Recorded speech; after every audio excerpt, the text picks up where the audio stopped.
market. Bibili kami ng food. Ay, tawag ito. Some stuff. And ang tawag nito.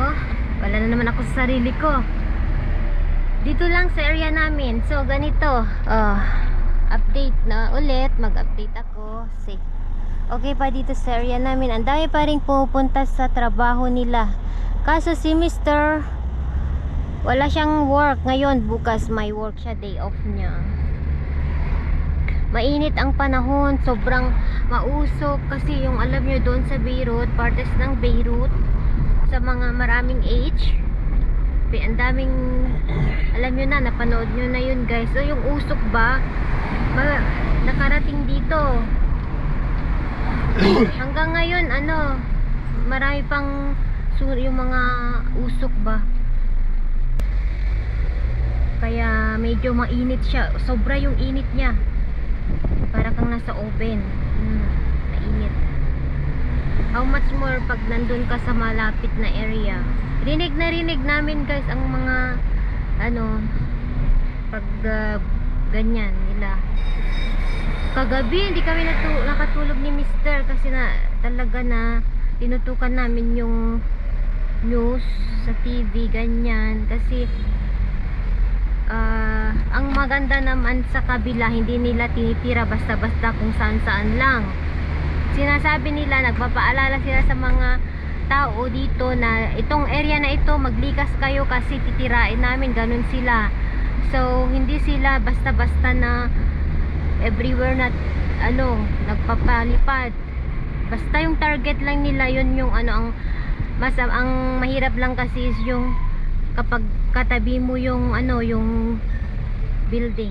So nakabili na kami ni Mr. Ayaw ko mag-drive kasi may ano, Init! matraffic dito, may internal road. Si madam, you will hit her. Init! Init! Sobra. Oh. Ayan, nakabili na kami. Ayan, malis na si madam.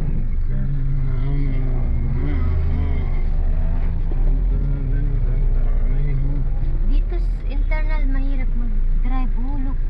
Ang likod mo ba, maraming sasakyan.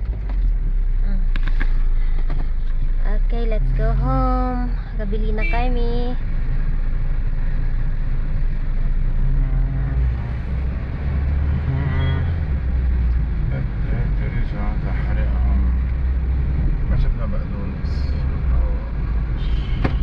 Batunes. You said at night. At night. La, you said at night you will make the salad of shaya.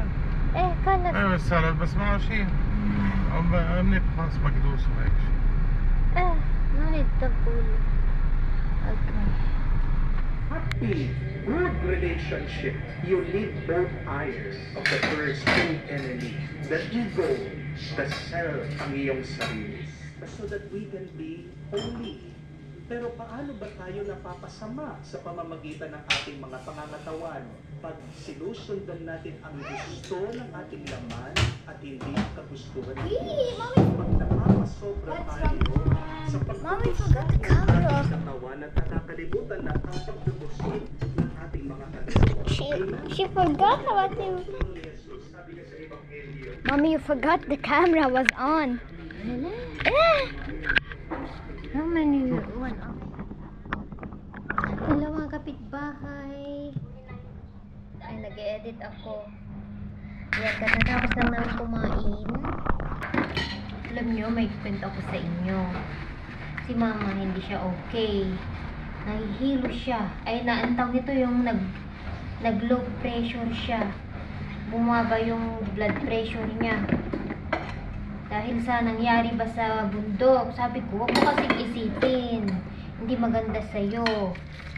Paano daw, pag uwi daw doon, natatakot siya na mag-stay. Sabi ko, huwag ka nang babalik ko muna. Dito ka muna. Sabi niya, marami daw aasikasuhin. Alam nyo? Nangagamit niya kasi hindi niya nadala lahat na pang winter. So talagang kailangan na babalik siya doon. For ilang araw. Kaso natatakot siya, hindi siya natulog. Nag-iisip, sabi ko, ay naku, sabi ko, hindi maganda yung ginagawa mo, kaya ka na low blood, sabi ko. Ang baba ng blood, ano niya. Eh, nervous kasi yan, nervyosa. Kaya nakahiga lang siya ngayon. Pinigyan ko siya ng water na may, ano yun, asin. Yun pala yung gamot. Ewan ko, sabi niya, maganda daw yun. Hindi ko alam kung bakit.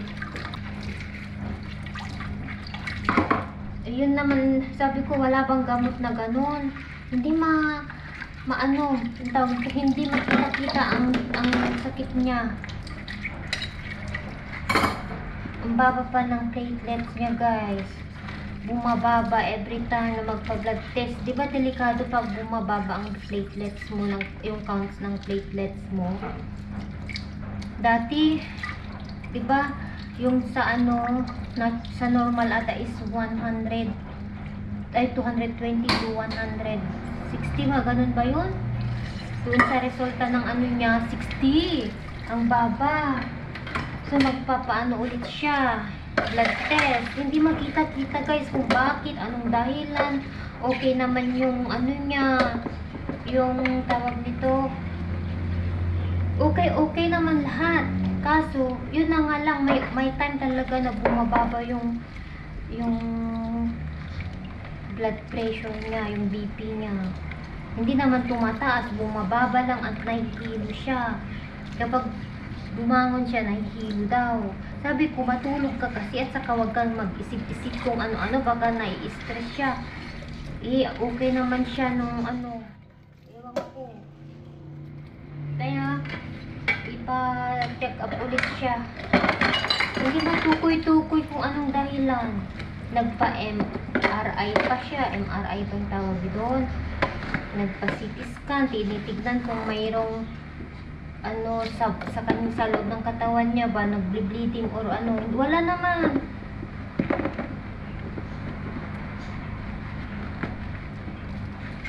Siguro yung kakaisip niya, nai-stress. Lalo ngayon, may katabi siyang naninirahan na H sa taas. Kasi nga, yung ikwento ko sa inyo na may nagrenta dun sa katabi niyang bahay. Wala naman silang magagawa, guys, kasi yung tao naman na may-ari walang karapatan sila, mister, na palayasin sila. Kasi hindi naman daw sila yung nagparenta. Yung nagparental lang ang nagparent lang ang pwedeng ano. And then sabi nga ng asawa kong pwede kuyugin sila na may pulis. Na siguro yan ay stress. Dahil alam nyo, wala na siyang peace of mind ba. Lalo nanguha lang sila ng pinakialaman nila yung sa rooftop niya. Nanguha lang daw sila ng ng tubig na, alam nyo, yung binuksan. Okay lang na manguha sila, pero wag yung parang nag-trespassing na sila. So yun ang iniisip niya. Baka mamaya daw kasi meron kasi silang kapitbahay noon, guys, na pinatay daw siya ng age mismo sa village, pero matagal na daw na panahon na yun. Natatakot. Sabi ko, wag kang matakot. Sabi ko naman, wag mo nang isipin yun. Baka aalis din sila. Kasi sabi niya, pag mag-stay na sila doon, wala na yung parang nawawalan daw sila ng karapatan. Ganun. Alam nyo na. Kasi hindi sila sanay na may naninirahan na na ibang sa village. Kasi yung village nila, mister, talaga walang halong yun. Na age, puro Christian.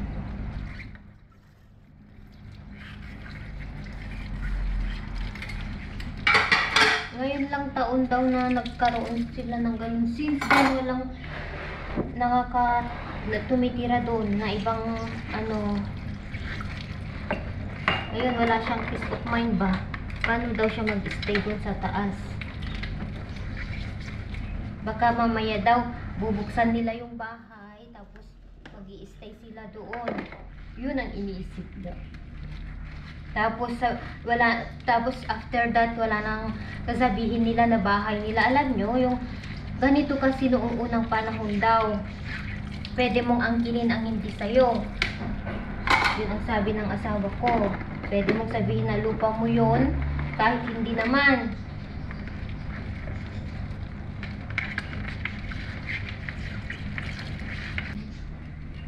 Kasi, ewan ko guys, kaya nai-stress siya. Tulog siya. Nahihilo. Alam nyo? Na-stress siguro yan, kakaisip. Ang nangyayari ba dito? Kasi sila, lumaki silang ganyan guys. Noon pa man. Si Mr. nga, buntik na anuhan yan eh. Ikwento ko naman sa inyo pala, no? Dito sa area namin, nung kabataan niya, buntik na tira ng racket, tawag ito. Buti na lang, yung tatay niya, tinuruan niya noon. Kasi yung tatay nga niya is army.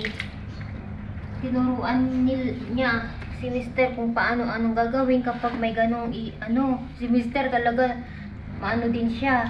Tinakpan niya daw yung ulo kasi ang importante yung ulo daw. Madaganan man ng kahoy or anong bagay, at least may support. Yun ang sabi niya. So yun ang ginawa niya guys. Nadaganan lang naman siya ng mga puno. Tapos nag-spread daw yung mga dugo dyan. Akala ng biyanan ko siya na yung natamaan. Yung pala yung mga manok nila at kambing. Saka lang nila na-discover mga around 30 minutes, 45 minutes nung ng malay si Mr. Yung tawag ito nang nagising na siya. Kasi sabi ni Mr. basta ang naalala niya daw yung nagpray na lang daw siya. Sabi niya, save me Lord, ganun na daw siya. Tapos sinakpan na niya yung ulo niya, hindi na daw niya alam yung nangyari. Kasi di ba naikwento ko nga dito, tinira sa mismo sa Pomelo. And then ang tawag ito, dito sila nagtatago noon daw sa loob. Tapos yung araw na daw yon, inutusan ng biyanan ko na lalaki na ipastol ang mga alaga nilang kambing.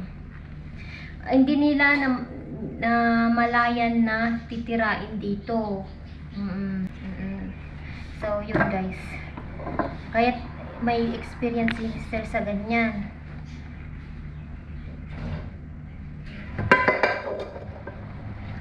Sabi niya nabingi daw siya, tapos nawalan na ng malay. Tapos nung tapos na daw, na bumagsak yung, alam nyo, yung mga tao daw, tapos yung mga biyanan ko daw, mga kapitbahay, nahanap na daw si Mr. kasi akala nila naging peace na siya. Kasi alam niyo yung dugo ng mga ng mga alaga nilang yung lamb, alam nyo, mga manok. May manukan sila dati noon dito. Nagkalat daw.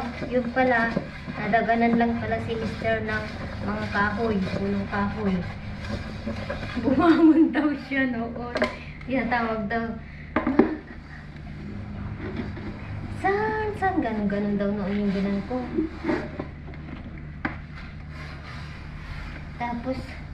Tapos sabi niya daw, yan nanay, sabi niya daw, may dugo. Yung dugo pala is dugo ng kasi nag-spread sa katawan ni Mr. yung dugo ng mga manok at saka yung kambing. Yung alam nyo, inang age daw ni siya yan noon, mga 40 noon. Inang yung may dugo sa katawan ko. Akala niya daw nasugatan siya. Hindi yan dugo ng mga manok. Alam nyo, malapusa ang buhay ni Mr. guys. Naing ang buhay niya. Madaming accident nangyari sa buhay ni Mr. Na alam nyo, nag-internal bleeding pa siya yan noon. Dahil na-aksidente ng car. Thank God, miracle, nabuhay siya. Meron pa, marami siyang kwento na anuhan ng baril. Napasabugan pa siya ng granada, mga ganun-ganun. Nabuhay, kaya sabi niya, siyam daw ang buhay niya. Parang pusa daw, sabi niya. Alam niya. Ay, naku. Sabi ko, kung hindi ka nabuhay, di wala kang Cheyenne at Kian. Sabi ko naman, siguro nga, sabi niya. Maano si Mr. kay Mama Mary. Malakas ang pananalig niya, oo.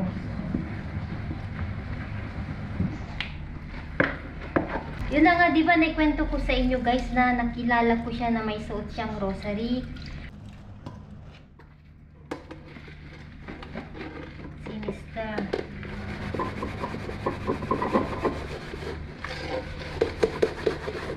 Ayan, tapusin ko ito and then i-check natin ang binan ko guys. Kung okay siya or kailangan niyo ng gamot. Wala naman kasing gamot ang low blood guys. Kahit tanungin namin sa doktor niya, walang binibigay na gamot.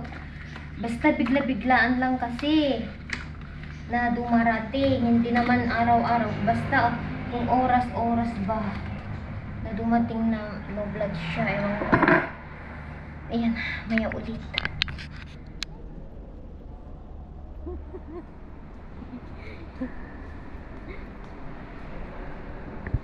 Hello.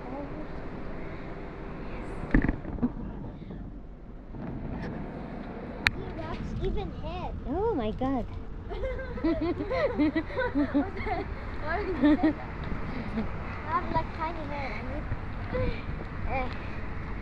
Nagpagupit si Kian. He cut his hair. That's a lot. Yeah. سكرت الباب علي ورحته. لا أنا ما سكر. مين طبس بيت؟ ما بعرف. ما بعرف. يمكن هيدا هوا بس لا ما بعرف. لا يمكن سكرته. بس بعده تونت هونيك. هاي Ay, pauwi na kami. Galing kami sa church. طلبت ماي. Eh? يلا يلا. ما في مفتاح. بإيدي بجيبتي ما في مفتاح. تعمل لي عم تضحك. قلت لها لا ما معي مفتاح. Papi, المفتاح تبع الصالون.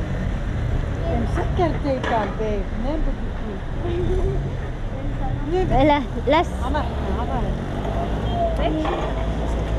أحلى. Merci. Tikrame.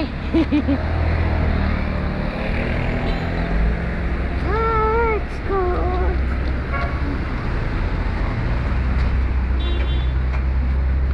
Pauwi kami. Galing kami sa church. Nagsimba kami guys. Oh, wow.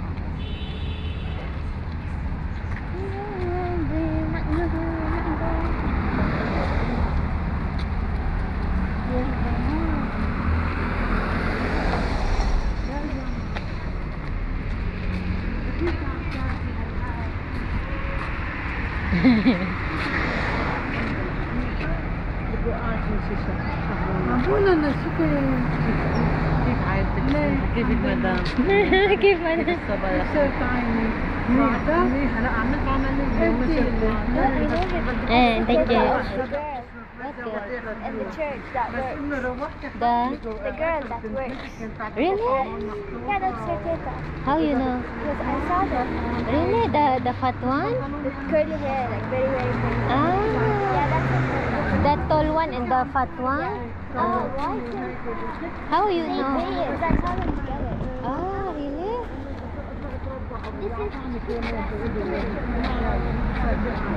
عربي عربي عربي ماشي